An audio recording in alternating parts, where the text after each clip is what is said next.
दुनिया में जंग के हालातों ने हथियारों की डिमांड बढ़ा दी है और हथियार बेचने के मामले में हिंदुस्तान दुनिया के तमाम ताकतवर देशों से आगे निकल रहा है। भारत और वियतनाम के बीच $700 मिलियन की ब्रह्मोस मिसाइल डील ने दोनों देशों के रणनीतिक संबंधों को नई ऊंचाई पर पहुंचा दिया है। ये डील वियतनाम की सेना और नौसेना के लिए ब्रह्मोस सुपरसोनिक मिसाइल सिस्टम की आपूर्ति के साथ साथ उसकी रक्षा ढांचे को भी मजबूत करेगी। न पाकिस्तान की इंटरेस्ट है, बल्कि पाकिस्तान तो ये कहता है कि सवाए भारत के दुनिया में कोई और मुल्क है ही नहीं जिसके अगेंस्ट हम अपने मिसाइल प्रोग्राम और अपने न्यूक्लियर प्रोग्राम को चला सकते हैं।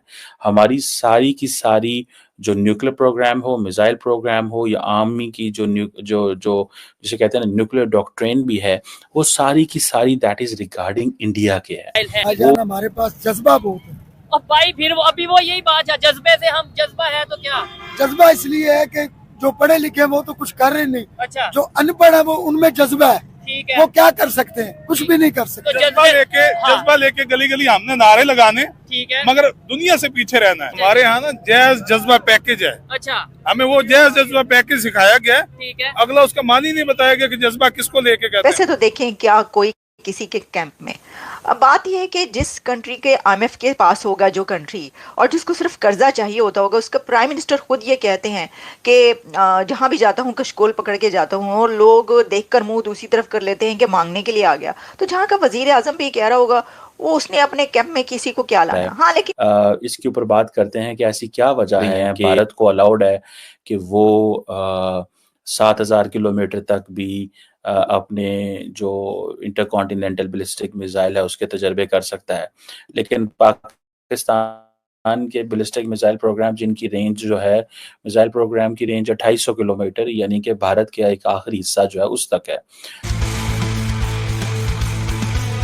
साथ वियतनाम भारत से ब्रह्मोस मिसाइल खरीदने वाला दूसरा देश बन जाएगा। दरअसल इस डील को फिलीपींस के बाद वियतनाम की ओर से भारत के साथ दूसरा बड़ा सौदा माना जा रहा। फिलीपींस के साथ $375 मिलियन की ब्रह्मोस डील के बाद ये $700 मिलियन की डील रक्षा क्षेत्र में भारत के लिए एक बड़ी सफलता है। वियतनाम के साथ ये समझौता भारत की एक्ट ईस्ट पॉलिसी को मजबूत करता है। भारत बिल्कुल उन कंट्रीज की दौड़ में शामिल होता चला जा रहा है जो कि सुपर पावर है और उनका जो धंधा है, उनकी जो मोटी कमाई का जरिया है वो हथियार बेचना है।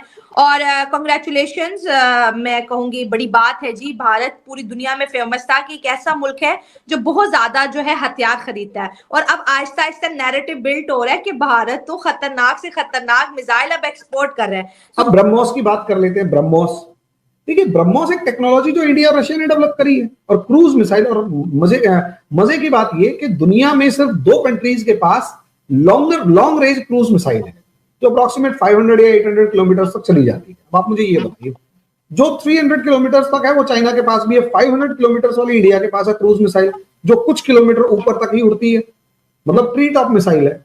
अब ऐसी मिसाइल अगर प्रेजेंट है और ये हमारे पास अवेलेबल है और चाइना पाकिस्तान को J-17 वगैरह दे रहा है, JF-17, F-16, F-17 का वो वर्जन है, पाकिस्तान उसे लेके खुश हो रहा है। अब मुझे अब तक ये समझ में नहीं आया कि वो JF-17 वही वाला वर्जन है जो चाइना के पास है या उसका भी डिग्रेडेड वर्जन है, मुझे अब तक समझ में नहीं आया है। लेकिन चलो ठीक है, कॉपी की भी कॉपी आपके पास है, हमने कम से कम अपना तो डेवलप करने की कोशिश की है। ये पाकिस्तान की इंटरेस्ट है, बल्कि पाकिस्तान तो ये कहता है कि सवाए भारत के दुनिया में कोई और मुल्क है ही नहीं जिसके अगेंस्ट हम अपने मिसाइल प्रोग्राम और अपने न्यूक्लियर प्रोग्राम को चला सकते हैं। हमारी सारी की सारी जो न्यूक्लियर प्रोग्राम हो, मिसाइल प्रोग्राम हो या आर्मी की जो जिसे कहते हैं न्यूक्लियर डॉक्ट्रिन भी है, वो सारी की सारी दैट इज रिगार्डिंग इंडिया के है। वो कभी भी किसी और मुल्क के बारे में नहीं रही। इंडिया कहता है कि ये चाइना के खिलाफ भी है, पाकिस्तान के खिलाफ भी है, लेकिन कभी पाकिस्तान ने ऐसे नहीं किया, ना ही ये पाकिस्तान की अप्रोच है, ना ही हमारे रिसोर्सेज हैं। लेकिन क्योंकि एक देखें पाकिस्तान एक इस्लामिक मुल्क है, ये तासुर जो है वो काफ़ी देर से दुनिया को पता है कि जी ये इस्लामिक मुल्क होने के नाते, न्यूक्लियर पावर होने के नाते, एक मिसाइल कैपेबल स्टेट होने के नाते ट्रम्प साहब आ रहे हैं पावर में। ट्रम्प साहब आते ही जो है वो ये कहें जी कि पाकिस्तान हमसे फ़ायदा उठा रहा है। हालांकि हम तो बहुत थोड़ा सा फ़ायदा उठा रहे हैं, 5-10 अरब डॉलर, 20 अरब डॉलर, 5-10 अरब डॉलर का शायद फ़ायदा उठा रहे होंगे, एक्सपोर्ट जा रही है। इतनी ही अमेरिका की लिवरेज है। अगर अमेरिका इस लिवरेज से भी पीछे हट जाता है, ठीक है, तो देन आप अंदाजा कर सकते हैं कि क्या चीज़ हो सकती है।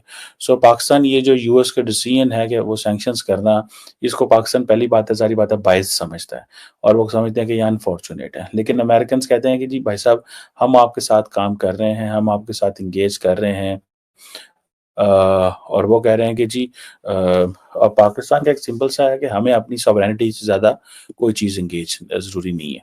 अगर ये समझा जाता है कि पाकिस्तान जो है वो अपना मिसाइल प्रोग्राम छोड़ देगा, तो ये मुमकिन नहीं है। This is not possible. US ने पहले भी सैंक्शन, सितंबर में भी सैंक्शंस लगाई थी पाकिस्तान के ऊपर, ठीक है, और तब भी पाकिस्तान ने ये एक ही चीज़ कही थी कि भाई ये मुमकिन नहीं है। तब उन्होंने ये समझा कि यार इसको जितना मर्जी दबा लें, खैर है। ये असलियत में आप इसे डिफेंस एक्सपोर्ट की फॉर्म में देख रही हैं, बहुत ज्यादा नहीं, अभी तो मेरे ख्याल से 50-60 हजार 1 लाख करोड़ के आसपास का पहुंचने वाला है। मैं जो चीज कह रहा हूं वो जो हमारी diplomatic dominance all over the world है, वो जो बढ़ी है और दुनिया उसका एक लोहा मान रही है, वो घबरा रही है कि इंडिया जो एक इंपोर्टर था, नेट इंपोर्टर ऑफ वेपन्स था, वो अब एक्सपोर्टर बन रहा है। और प्रॉब्लम ये है, हमारे लिए वेपन जो है वो सोर्स ऑफ इनकम बाद में है। हमारे लिए वो जो डिप्लोमेटिक विक्ट्री है, हमारे इश्यूज के मामले में जो फालतू की पंगेबाजी की जाती थी और हमारे आस पड़ोस के लोगों को हथियार बेचे जाते थे, हमें उससे प्रॉब्लम थी। उससे लोगों को डर लगने लगा है। चाइना ने जिस तरीके से बांग्लादेश को सबमरीन्स दी, चाइना ने जिस तरीके से श्रीलंका को वेपन्स देने शुरू करे, मालदीव से प्रॉब्लम करनी शुरू करी, और सबसे बड़ी बात, आपकी कंट्री को तो हथियारों से भर दिया। हमने कुछ नहीं किया, फिलीपींस को ब्रह्मोस मिसाइल दे दी और चला के भी दिखाई थी। एक आई थी ना आपके पास उड़ते हुए 8 मिनट वाली, उसमें 2 काम हुए। एक, ब्रह्मोस की एफिशिएंसी पता लगी कि भाई कोई नहीं पकड़ सकता, आपको सॉरी बोला, हमारे रडार एक्सपोज हो गया और चाइना के रडार एक्सपोज हो गए और उनके ऑर्डर्स कैंसिल हो गए चाइना के रडार्स के। चाइना को पहली बार समझ में आया कि उसके साथ हुआ क्या है। और सबसे बड़ी बात, अगर हमने फिलीपींस को हथियार वो बेचा है तो हमारे पास कितना एडवांस वर्जन होगा।